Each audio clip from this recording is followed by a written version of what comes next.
Қайырлы күн баршаларыңызға. Бүгін сіздерге өте нәзік әрі дәмді сметаниктің рецептін ұсынамын.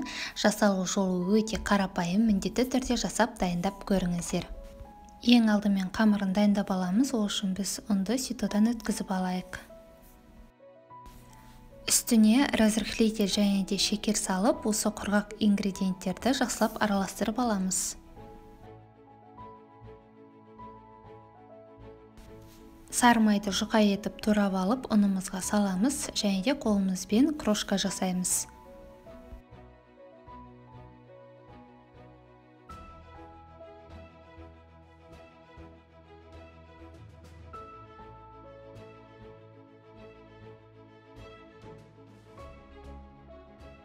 Дайын болған крошканың үстіне бір жұмыртқаны салып, жұмсақ қамыр илейміз.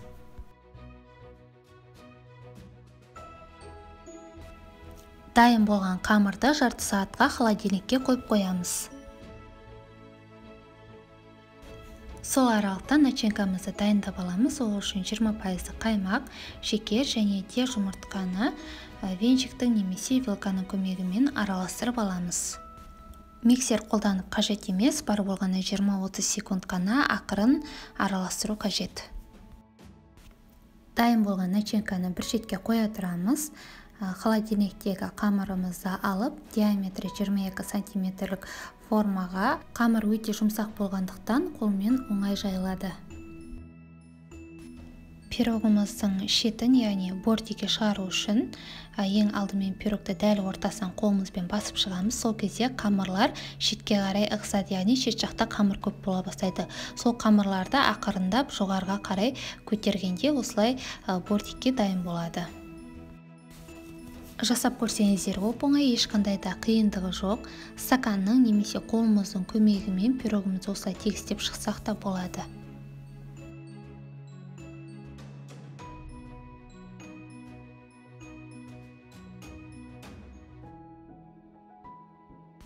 Енді дайындап қойған начинкамызды саламыз. Міндетті түрде қызып тұрған пеште 180 градуста 35-40 минут шамасында пісіріп аламыз.